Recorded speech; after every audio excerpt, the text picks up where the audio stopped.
Bismillahirrahmanirrahim. Alhamdulillahirabbil alamin wassalatu wassalamu ala sayyidina Muhammad asyrafil anbiya'i wal mursalin wa ala alihi washabihi ajma'in. As-sunnah. Ta'rif as-sunnah. As-sunnah fil lughah, sunnah menurut bahasa ialah tariqah, ialah jalan. Hasanatan kanat, sama ada jalan yang baik, atau sayyi'atan, atau jalan yang buruk. As-sunnah fi istilahil muhaddisin, as-sunnah menurut istilah ahli hadis pula ialah ma udifa ila nabi sallallahu alaihi wasallam, apa sahaja yang disandarkan kepada Nabi sallallahu alaihi wasallam, apa sahaja yang dikaitkan dengan Nabi sallallahu alaihi wasallam, min qaulin, dari sudut perkataan, au fi'lin, atau perbuatan, au taqririn, atau pengakuan, au sifatin khilqiyatin, ataupun sifat fizikal Nabi SAW, au khuluqiyatin, atau akhlak Nabi, au siratin, ataupun sirah Nabi SAW. Jadi kita akan bagi penjelasan. Yang pertama, ada beberapa benda yang perlu kita ambil perhatian. Pertama,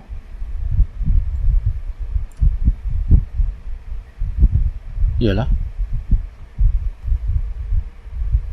apa maksud ma udifa ila Nabi SAW.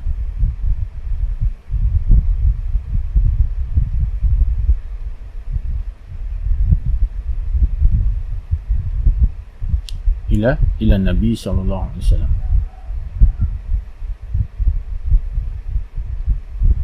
Maksudnya ialah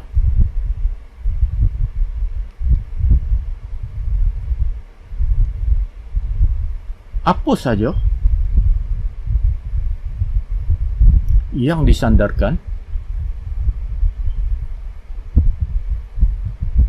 kepada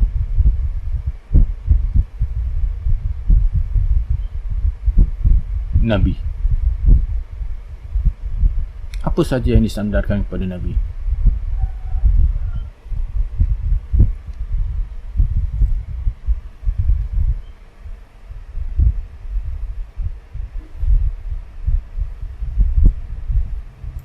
Bila kita kata bila kata ia itu sebagai hadis ataupun sunnah, bermaksud apa saja yang dikaitkan dengan Nabi SAW. Contoh dia seperti bila ada riwayat mengatakan Nabi pernah bersabda begini-begini, Nabi pernah berkata begini-begini, ataupun ada riwayat ada yang mengatakan bahawa Nabi pernah melakukan begini dan begini, Nabi pernah makan makanan tertentu, Nabi pernah minum minuman tertentu, ataupun bila ada riwayat yang mengatakan Nabi berjalan dengan cara begini, cara duduk Nabi begini, Nabi solat begini, maka itu semua adalah as-sunnah, ataupun maka itu adalah al-hadis. Jadi bila ada dakwaan yang mengatakan bahawa sesuatu itu dikaitkan Nabi, maka dakwaan itu perlu dipertanggungjawabkan. Bermaksud dakwaan itu perlu dicek, dakwaan itu perlu diperiksa sama ada betul atau tidak benda tu daripada Nabi SAW. Ini bermaksud tidak semua apa yang didakwa itu adalah dari Nabi, apa yang didakwa perbuatan tu dari Nabi, apa yang didakwa perkataan tu dari Nabi, semuanya adalah betul-betul dari Nabi. Kadang-kala ia hanyalah semata-mata dakwaan, kadang-kala ia betul. Sebab tu perlu diperiksa, perlu dipertanggungjawabkan. Jadi di sinilah ilmu hadis, panggil ilmu hadis. Ilmu hadis dirayah memainkan peranan. Ilmu hadis dirayah ni dia akan memeriksa sama ada dakwaan yang mengatakan satu-satu perbuatan, satu-satu perkataan itu dari Nabi ataupun tidak, apa saja yang disandarkan kepada Nabi ataupun tidak, sama ada betul atau tidak, itu adalah tugas ilmu hadis di riwayah untuk memeriksanya. Jadi dapat kita simpulkan di sini dakwaan bahawa hadis ataupun dakwaan yang mengatakan bahawa ataupun apa saja yang disandarkan kepada Nabi SAW tidak semuanya betul. Ada kalanya sahih, betul, memang dari Nabi, ada kalanya tidak sahih, ada kalanya palsu dan ada kalanya diragukan. Jadi tugas untuk menentukan, untuk menapis ilmu yang bertanggungjawab untuk menapis semua tu betul atau tidak apa yang didakwakan ataupun apa yang disandarkan kepada Nabi SAW betul atau tidak adalah ilmu hadis riwayah. Itu hal pertama. Hal kedua yang perlu kita perhatikan ialah apa maksud min qaulin. Apa saja yang disandarkan, apa saja yang disandarkan kepada Nabi min qaulin, dari sudut perkataan. Min qaulin,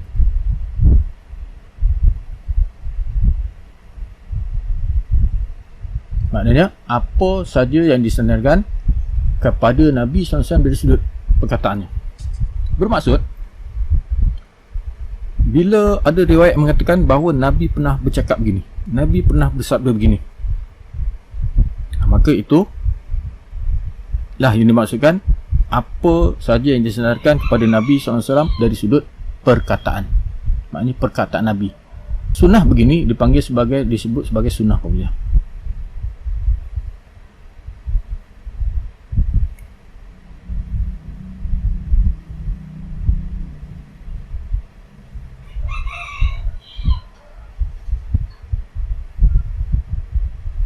Sunnah qauliyah, iaitu apa tu sunnah qauliyah? Sunnah qauliyah ialah apa saja sabdaan Nabi, apa saja perkataan Nabi, apa saja yang diucapkan oleh Nabi, ataupun perkataan ataupun ucapan yang disandarkan kepada Nabi, itu maksudnya sunnah qauliyah. Jadi tidak semua sunnah qauliyah itu adalah betul-betul dari Nabi. Jadi di sini ada sunnah qauliyah yang sahih, yang betul dari Nabi, ada juga yang tidak sahih.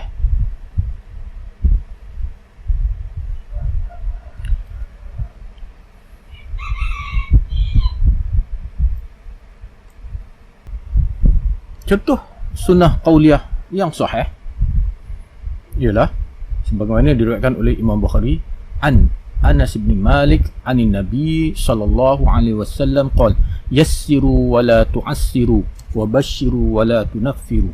Maksud dia daripada Anas bin Malik radhiyallahu anhu, dari Nabi sallallahu alaihi wasallam, Nabi pernah bersabda, permudahkanlah dan jangan menyusahkan, permudahkanlah jangan menyulitkan, wa basyiru dan berilah berita gembira, berilah khabar gembira, wa la tunaffiru dan jangan menyebabkan orang melarikan diri.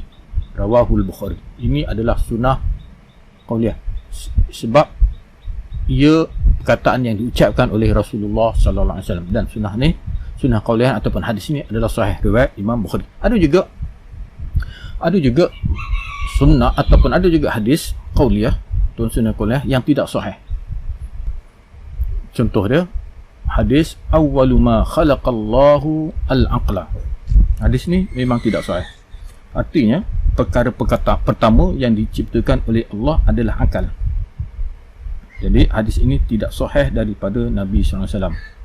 Jadi dua hadis di atas ni, iaitu hadis riwayat Anas, riwayat Bukhari, iaitu yang mengatakan yassiru wa la tu'assiru wa basyiru wa la tunafiru, dan hadis yang kedua awwalu ma khalaqallahu al-aqla adalah sunnah qauliyah ataupun hadis yang berasas yang disandarkan kepada perkataan Nabi SAW, dan tidak semua yang sahih. Jadi hadis yang pertama sahih, hadis yang kedua tidak sahih. Perkara ketiga yang ni tadi yang kedua, yang ni yang kedua. Perkara ketiga, kita tengok kembali takrif as-sunnah, iaitu ma udhifa ila Nabi sallallahu alaihi wasallam min qaulin. Yang tadi ni kita dah jelaskan, dia jelaskan min qaulin, kemudian au fi'lin ataupun perbuatan. Apa maksud yang dimaksudkan dengan perbuatan? Fi'lin. Apa saja yang disandarkan kepada Nabi SAW daripada sudut perbuatan. Maksudnya ialah apa-apa perbuatan yang disandarkan atau dikaitkan dengan Nabi SAW, seperti macam kita katakan Nabi pernah buat begitu, Nabi pernah buat begini. Ada contohnya. Dan seperti biasa, seperti sebelum ni, tidak semua sunnah yang disandarkan kepada apa yang disandarkan kepada Nabi adalah benar-benar daripada Nabi. Jadi bermaksud di sini ada yang sahih dan ada yang tidak sahih. Sekali lagi dinyatakan bahawa untuk menentukan, untuk menapis satu-satu dakwaan, satu-satu riwayat yang disandarkan pada Nabi adalah tugas ilmu hadis dirayah. Baik, sunnah ataupun perbuatan yang disandarkan kepada Nabi dipanggil juga sebagai sunnah fi'liyah. Sunnah fi'liyah. Sunnah fi'liyah ialah apa? Apa saja perbuatan yang disandarkan ataupun dikaitkan dengan Nabi SAW. Contoh hadis sunnah fi'liyah ialah an Qatadah qala kana Rasulullah sallallahu alaihi wasallam idza kana fi safarin fa'arrasa bil lailin ittaja'a ala yaminihi wa idza arrasa qubaila as-subhi nasaba dhira'ahu wa wada'a ra'sahu ala kafihi. Riwayat Imam, hadis ni adalah riwayat Muslim. Hadis ni sahih. Hadis ni menceritakan sahabat menceritakan tentang perbuatan Nabi sallallahu alaihi wasallam. Jadi perbuatan ni disandarkan kepada Nabi sallallahu alaihi wasallam. Jadi dia dikatakan sebagai sunnah fi'liyah. Maksud dia daripada Qatadah, dia kata apabila Rasulullah SAW dalam permusafiran, lalu baginda SAW singgah pada waktu malam, singgah suatu tempat pada waktu malam, baginda akan berbaring di atas lambung kanannya.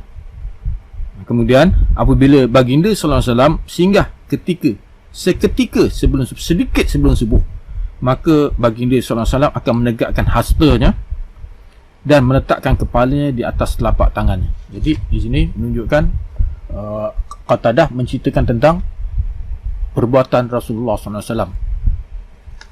Hadis ini sahih. Ada juga hadis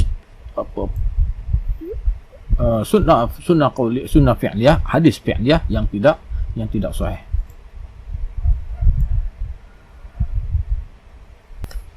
Contoh hadis sunnah fi'liyah yang lain iaitu hadis yang disandarkan, riwayat yang disandarkan kepada perbuatan Nabi sallallahu alaihi wasallam. Contohnya an Abi Hurairah anna Nabiy sallallahu alaihi wasallam ja'ala al-madmadata wal istinsyaqa lil junubi salasan faridatan. Maksud dia dari Abu Hurairah radhiyallahu anhu bahawa Nabi sallallahu alaihi wasallam menjadikan berkumur-kumur dan memasukkan air ke hidung bagi orang yang junub sebanyak 3 kali sebagai fardu. Hadis ini adalah hadis palsu, hadis maudhu'. Kita tengok di sini Ibnu Jauzi dalam Al-Mawdu'at, dalam kitab ni, nama Al-Mawdu'at ni nama kitab yang ditulis oleh Ibnu Jauzi. Dalam kitab ni menghimpunkan hadis-hadis dhaif dan palsu. Ibnu Jauzi mengatakan di dalam hadis ni ada perawi namanya Barakah bin Muhammad, dan Barakah bin Muhammad ni merupakan kazaban, pendusta, seorang pendusta. Bila ada seorang perawi dalam sanad seorang pendusta macam ni seperti Barakah ni, maka status hadis ni jadi maudhu' palsu. Baik, perkara yang keempat,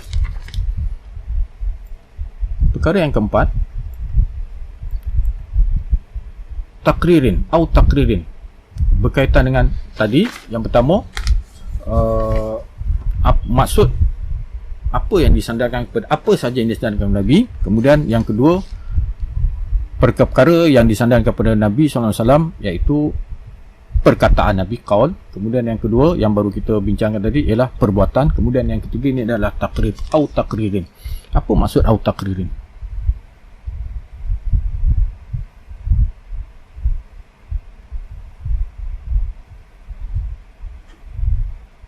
iaitu apa saja yang disandarkan, apa saja pengakuan yang disandarkan kepada Nabi SAW, apa saja pengakuan ataupun takrir yang dikaitkan dengan Nabi SAW.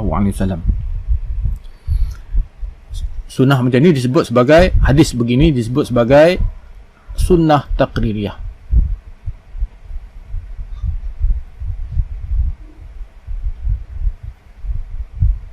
Iaitu apa dia? Jadi untuk lebih faham macam ni, sunnah takririyah ialah perkataan yang diucapkan. Ada perkataan yang diucapkan oleh perbuatan yang dilakukan oleh para sahabat. Ada sahabat mengucapkan sesuatu perkara, sesuatu benda. Ada sahabat, ada di kalangan sahabat tu, ramai-ramai sahabat, ada sahabat yang melakukan suatu perkara. Dan perkataan yang diucapkan oleh sahabat tu ataupun perbuatan yang dilakukan oleh sahabat tu diketahui oleh Rasulullah SAW. Dan Nabi SAW tidak mengatakan apa-apa. Nabi tidak larang benda tu, Nabi tidak cegah benda tu. Itu maksud takririyah. Maknanya benda tu, perkataan tu atau perbuatan tu, bermaksud perkataan tu diakui oleh Rasulullah. Rasulullah menyetujui perbuatan atau perkataan yang sahabat ucapkan ataupun perbuatan yang sahabat telah lakukan. Sebab kalau Nabi tak setuju, kalau benda tu salah, Nabi pasti akan halang, Nabi pasti akan larang. Bila Nabi tidak kata apa, dia dalam pengetahuan Nabi, bermakna benda tu dibenarkan. Baik, itulah kan. Jadi ada persoalan persoalan kenapa takrir atau pengakuan Nabi SAW dianggap juga sebagai sunnah. Tadi perkataan Nabi, ya memang sunnah. Perbuatan Nabi, ya sunnah. Tapi pengakuan Nabi, persetujuan Nabi juga kenapa dianggap sebagai sunnah? Sebab jawabnya macam ni, kerana Nabi SAW dibangkitkan untuk menjelaskan tentang syariat. Nabi SAW dibangkitkan, diutus kepada untuk menyatakan, untuk menjelaskan tentang syariat Islam. Dan Nabi juga, selain daripada itu, Nabi juga membatalkan apa-apa yang bertentangan dengan syariat yang dibawa. Jadi kalaulah berlaku para sahabat mengucapkan sesuatu yang bertentangan, kalau ucapan sahabat tadi tu ataupun perbuatan sahabat tadi tu bertentangan dengan syariat, sudah pasti Rasulullah tidak akan mendiam. Nabi tak akan diam, mesti Nabi halang ataupun mesti Nabi akan cegah, dan Nabi sudah pasti tidak akan merelakan benda tu berlaku. Oleh itu, jadi dia punya kesimpulannya, bila Rasulullah SAW mendiamkannya, maknanya tak kata apa,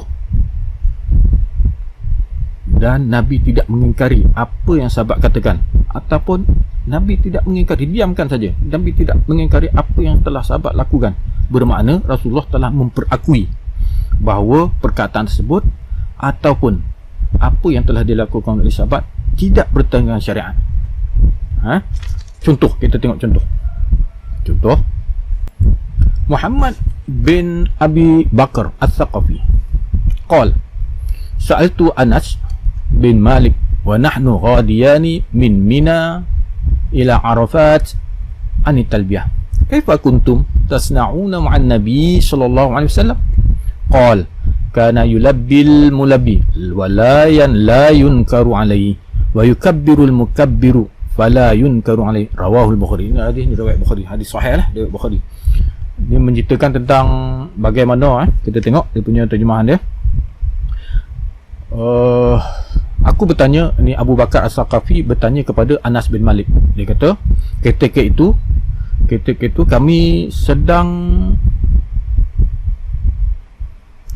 aku bertanya kepada Anas bin Malik tentang talbiyah. Ketika itu kami berdua sedang berangkat dari Mina menuju kepada Arafah.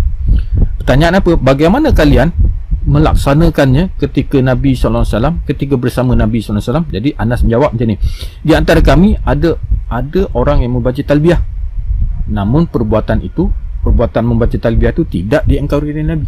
Maknanya benda tu betul, benda tu tidak salah, tidak bertentangan syariat. Dan ada di kalangan kami yang bertakbir, namun perbuatan itu juga tidak diingkari. Maknanya Nabi memperakui perbuatan yang dilakukan oleh sahabat. Kemudian hal yang kelima, iaitu berkenaan sifah atau sifah khilqiyah.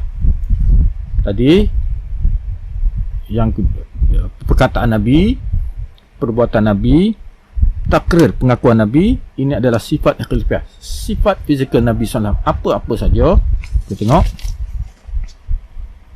sifat khilqiyah. Apa itu sifat khilqiyah? Sifat khilqiyah ialah sifat fizikal Nabi SAW. Seperti bila kita katakan Nabi rupanya begini, muka Nabi begini, Nabi tingginya macam ni, rambut Nabi macam ni, uban Nabi ada berapa banyak, janggut Nabi panjangnya macam mana, warna tubuh Nabi macam mana. Itu sifat fizikal Nabi, itu namakan khilqiyah. Okey, kita bagi contoh. An Abi Ishaq qala sami'tul Barra yaqul kana Rasulullah sallallahu alaihi wasallam ahsanan nasi wajhan wa ahsanuhu khalqan laisa bitawilil ba'in wala bil qasir. Rawahu al-Bukhari. Ini hadis ni riwayat Bukhari, hadis sahih riwayat Bukhari. Maksud dia, Al-Bara berkata Rasulullah SAW adalah manusia yang paling tampan. Manusia yang paling tampan dari sudut wajah, paling elok, paling tampan dari sudut wajahnya lah. Wa ahsanuhu khalqan, dan yang paling baik akhlaknya. Laisa bitawilil ba'in, Nabi tidak terlalu tinggi, dan wala bil qasir, dan Nabi tidak pendek. Tengok, dia menceritakan tentang sifat fizikal Nabi, wajah Nabi macam mana, ketinggian Nabi macam mana. Perkara seterusnya ialah perkara yang ke-6, yang perlu kita poin yang ke-6, yang ni ke-5. Yang ke-6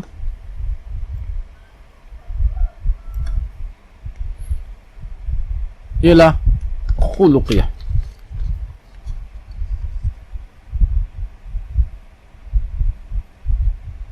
Khuluqiyah ialah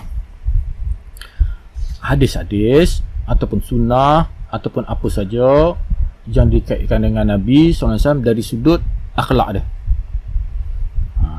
Contoh dia, hadis riwayat Aisyah, anna Aisyah annaha su'ilat ma kana an-nabi sallallahu alaihi wasallam ya'malu fi baiti, qalat kana yaqitu thawbahu wa yakhsifu na'lahu, qalat wa kana ya'malu ma ya'malu rijalu fi buyutim. Rawahu Ahmad. Hadis ni sahih, riwayat Imam Ahmad bin Hanbal. Kata dia, dari Aisyah meriwayatkan, dia pernah ditanya, ada orang tanya mengenai apa yang dilakukan oleh Nabi SAW ketika dia berada di dalam rumahnya. Aisyah menjawab, Nabi SAW, baginda SAW menjahit bajunya dan menampal capalnya, dan baginda SAW melakukan sebagaimana apa yang dilakukan oleh para lelaki di rumah mereka. Jadi hadis ni menceritakan tentang akhlak Nabi SAW. Yang ke-7, perkara poin yang ke-7 yang perlu kita tahu ialah yang ke-7, sirah.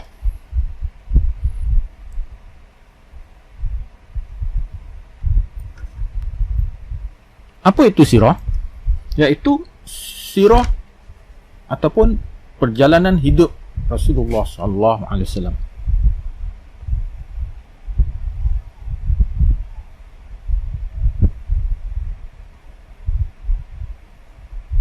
Perjalanan hidup Nabi sallallahu alaihi wasallam. Contohnya, contoh yang berkaitan dengan sirah Nabi sallallahu alaihi wasallam. An Abi Hurairah radhiyallahu anhu anna Nabi sallallahu alaihi wasallam qala, ma ba'athallahu nabiyyan illa ra'al ghanam, faqala ashabu wa anta, faqala na'am, kuntu ar'aha ala qararita li ahli Makkah. Rawahu al-Bukhari. Hadis Bukhari, hadis sahih riwayat Bukhari lah. Dia cerita tentang kisah hidup Rasulullah SAW. Maksud dia, Abu Hurairah, dari Abu Hurairah radhiyallahu anhu, dari Nabi SAW, sabdanya, tidaklah Allah mengutus seorang Nabi melainkan dia menggembala kambing. Jadi para sahabat bertanya, engkau pula bagaimana? Apakah termasuk engkau?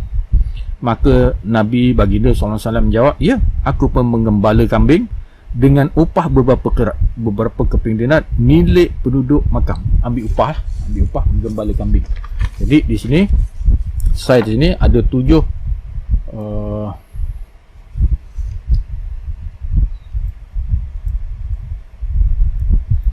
poin.